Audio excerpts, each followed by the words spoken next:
All right, young scholars, the first third of your test is going to be on absolutism. So let's review. Let's go over a couple of key people, events, and terms. So you absolutely should know what absolutism is. Absolutism, the idea that a ruler, particularly king and queen, can govern with complete authority or autonomy over the people's lives. All right? Where do people get that idea to rule from? Well, they get that belief from divine right. The idea that my authority comes from God himself. All right? Kings believe that. What were some things that our absolute monarchs could do? Well, they could suspend habeas corpus. And we know that habeas corpus is a Latin phrase for the taking of the body. We know that you can't do that anymore today because of our Bill of Rights, because if you get arrested, the police have to charge you with a crime within a certain amount of time. The political king and queen just can't lock you up and throw away the key. All right? We know that by the end of absolutism, monarchs in Europe turned into a limited monarch, and that's because of events like the English Civil War and the English Bill of Rights. All right? So make sure, again, you know those key terms. So the three countries that we focused on with absolutism are Spain, France, and England. All right? Spain was the first to really capitalize on this term, and the first absolute monarch of Spain was Philip II. And what is he most known for? Drew a little ship up there, the Spanish Armada. And we know that was Spain successful? No, Spain was defeated by England. And remember, Spain was what religion? A little cross, because Spain was a Catholic country and England was a Protestant nation, and these two nations went to war with one another. And it was Elizabeth I that defeated Philip and the Spanish Armada. Moving on to France, I'll come back to England in a second, but France, the big idea with absolutism is, the name you want to remember is Louis XIV. And his big accomplishment was building the Palace of Versailles. And we know that's going to be one of the causes that leads us into the French Revolution in the 1700s. The big thing with him, his nickname is the Sun King, because he believed that he was the center of the French government, the French Empire. And his famous quote is, "I am the state," meaning if you were against me, you were against the French government. Kind of a dangerous thought for its time. All right, so there we got Philip II of Spain, we've got Louis XIV from France, and in England, let's spend a little bit of time because there's a couple names here that you need to remember. You need to remember James I, Charles I, Charles II. All right, remember James was the first Stuart king of England. He did not get along with Parliament because Parliament wouldn't give him all the money he wanted. He tries to dissolve Parliament. We said that he was not particularly a really good boss, a good manager of the English people. When he dies, his successor, his son, Charles I, takes over. And Charles I was really not a good boss, we said. Charles I dissolves Parliament, suspends some of the rights of parliamenters, and really, he is the reason why we fight the English Civil War, why Great Britain fights the English Civil War between the Cavaliers and the Roundheads. What's the result? Well, the result is Charles I loses and is executed. And that gives rise to the Restoration with Charles II. And Charles II, known for what? Being the merry monarch. So I put a little unhappy face next to Charles I, a smiley face next to Charles II, because he tries to live and work with Parliament. But really, it is William and Mary, William of Orange, who work with Parliament. They come to power, and they have to agree to, remember,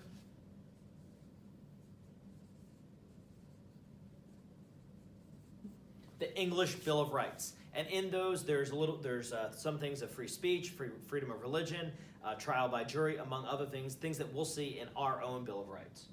So again, all three of these are the examples of absolutism. And remember, the big trend that you're going to see is by the end of absolutism, we have moved, or the world, Europe, has moved from absolute monarchs to monarchs of a limited role, or constitutional monarchy.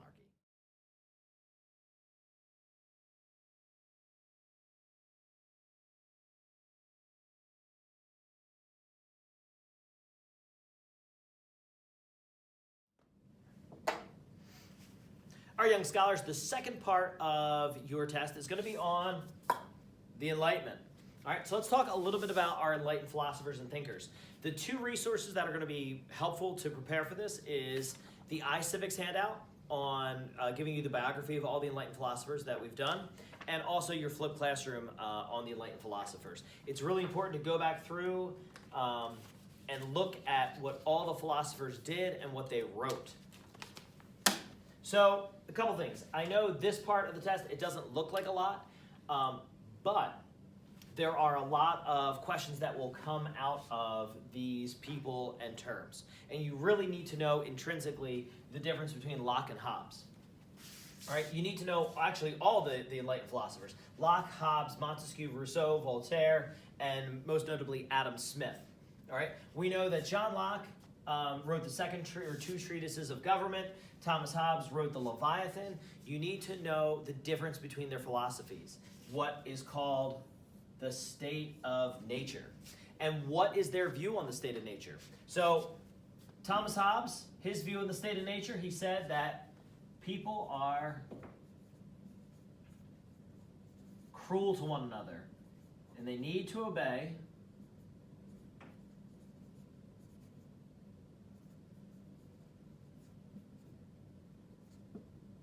a strong king. So let me rephrase that. Thomas Hobbes' view on the state of nature, he wrote the book The Leviathan. He's arguing that people are cruel, and because they're cruel, they need to obey a strong king in order to survive. Where John Locke, his view on the state of nature is this. He believes that people have natural rights, which are life, liberty, and property. And which one of those is actually the most important among them? Well, you guessed it, property. And what is the goal of government? The goal of government is to protect your private property. So we've got these two men and their views on the state of nature and their views on natural rights.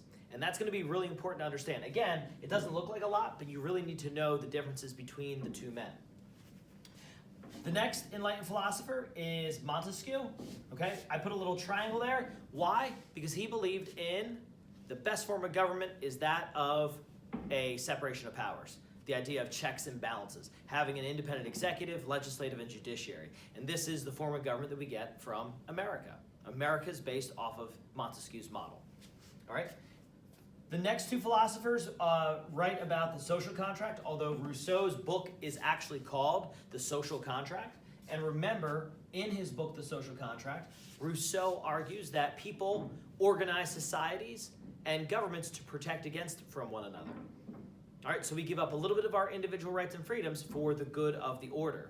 And John Locke would argue that, hey, when society or when the government breaks that social contract, it's the right and it's the duty of the people to overthrow that government. All right, the final Enlightened philosopher right here is Adam Smith. And he's not so much a philosopher as an economist. His book was The Wealth of Nations, and he argued that the success and wealth of a nation depends on the size of its labor force. And if a nation has a strong labor force, it will be strong. And he also argued for laissez-faire economics, which is the principle of no government interference. I'll write that down.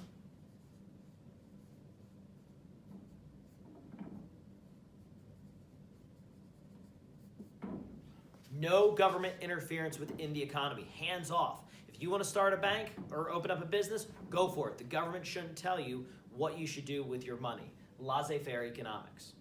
All right. So again, make sure you know all the men and their philosophies of the Enlightenment. The two good resources is the iCivics handout and our flipped classroom on the Age of Enlightenment. All right. Let's not forget about the French Revolution. So we've got the three estates. We've got the first estate, second estate, third estate. Remember, who owned all the wealth? That was the clergy and the nobility. The clergy paid about 1% of taxes. The nobility paid 2% of the taxes. Everyone else paid 97% of the taxes. And what did we say the three major causes were? Well, we had inequality, insolvency, and injustice.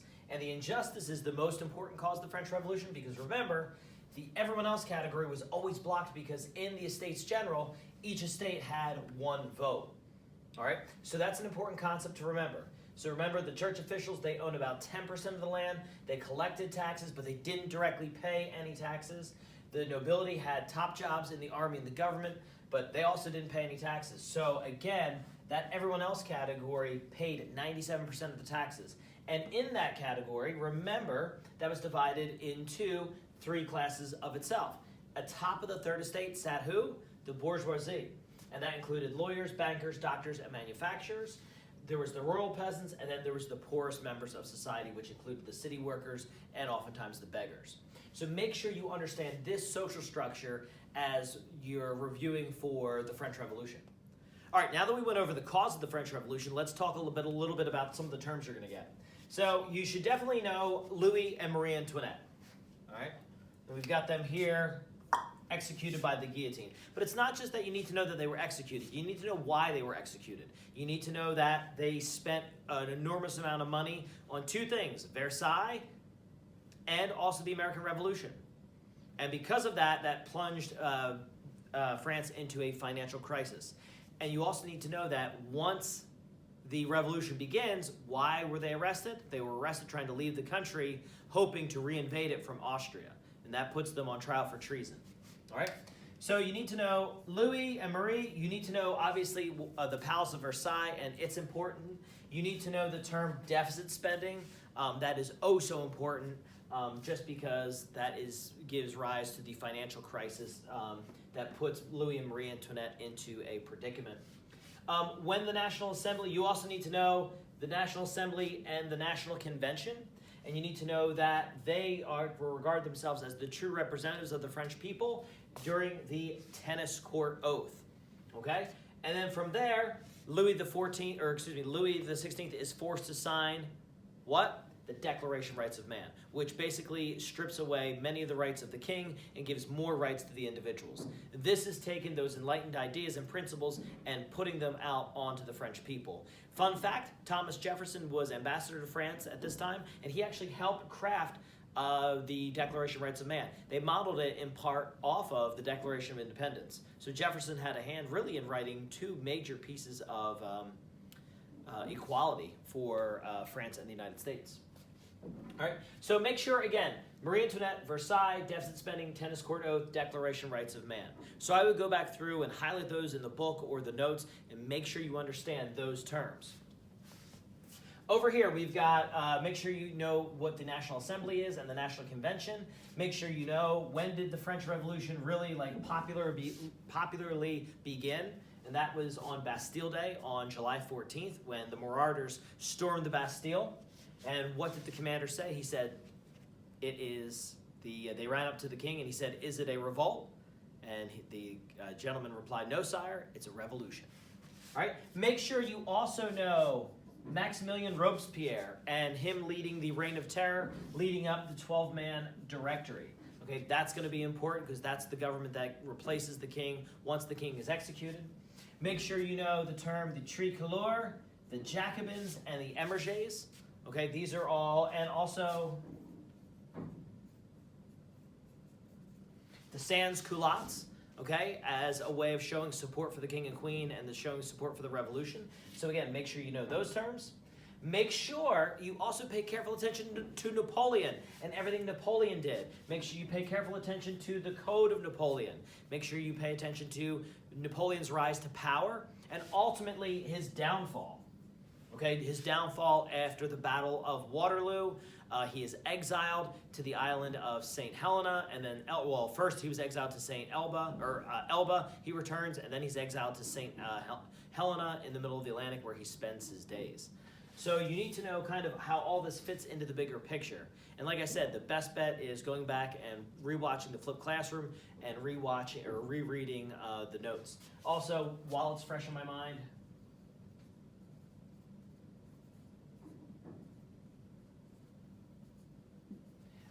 the Congress of Vienna, I think that's the last page of the text. Make sure you take a look at what the Congress of Vienna did and why it was important to restoring the balance of power after Napoleon's reign.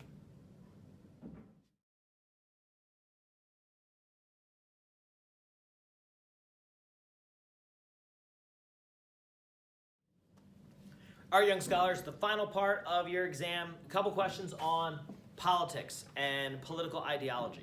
Now, it's important to understand when we're talking about politics, when we're talking about liberal, moderate, conservative, radical, and reactionary, we're not using it it's similar to today's politics, but it's not entirely the same thing. So for this, what the simulation we used in class and the example I'm going to remind you of today is the question at hand is what should be done with the king? All right, that's the big thing. The best handout that I would recommend is the handout when we did the political ideology, where you fall in the political chart and the spectrum.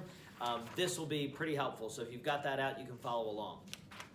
So first thing you need to know is how people view change. We said there's a couple different types of people. There are moderates, liberals, radicals, conservatives, and reactionaries. Most people fall in the moderate category. And for our simulation, the question is what to do with the king. Well, the people that advocated for some change, they were saying, well, why not keep the king and we'll make him a limited monarch. Okay, not bad. That is a small or some change in policy. People who call themselves conservatives, they are people who want to keep the status quo. And the people during the French Revolution, the conservatives, they wanted to keep the king as it was. They said the king right now would be better than all this chaos going on in the world around us. Right? Don't confuse that with common or 21st century conservatives.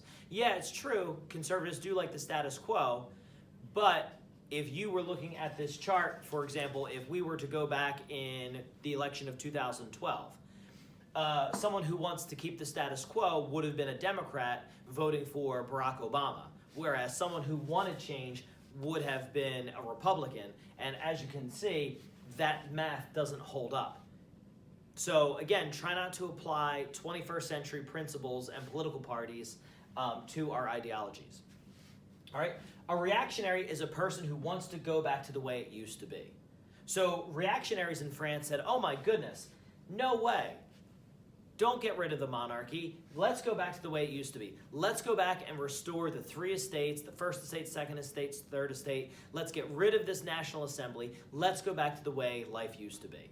So again, on the right side of the political chart, moderates believe in some change or small change. Conservatives would believe in the status quo, and that's the phrase. And then reactionaries, they want to go back to the way life used to be.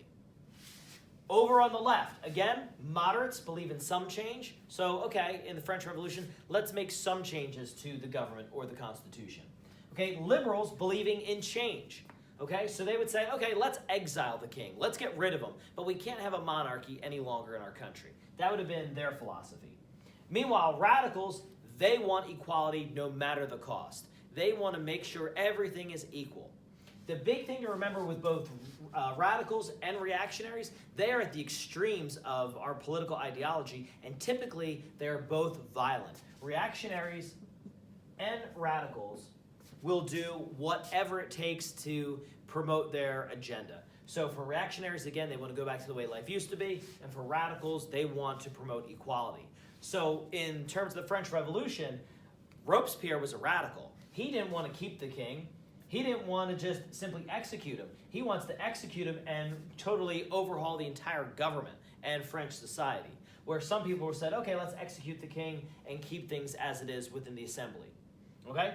So again, just recapping, the big things that you need to understand for the kind of the political ideology chart. Okay? Moderates, where most people fall, they believe in some change. Conservatives believe in maintaining the status quo. Reactionaries want to go back to the way life used to be. Liberals believe in some change in policy, and radicals believe in equality no matter what. All right? You guys are going to do great. Just study.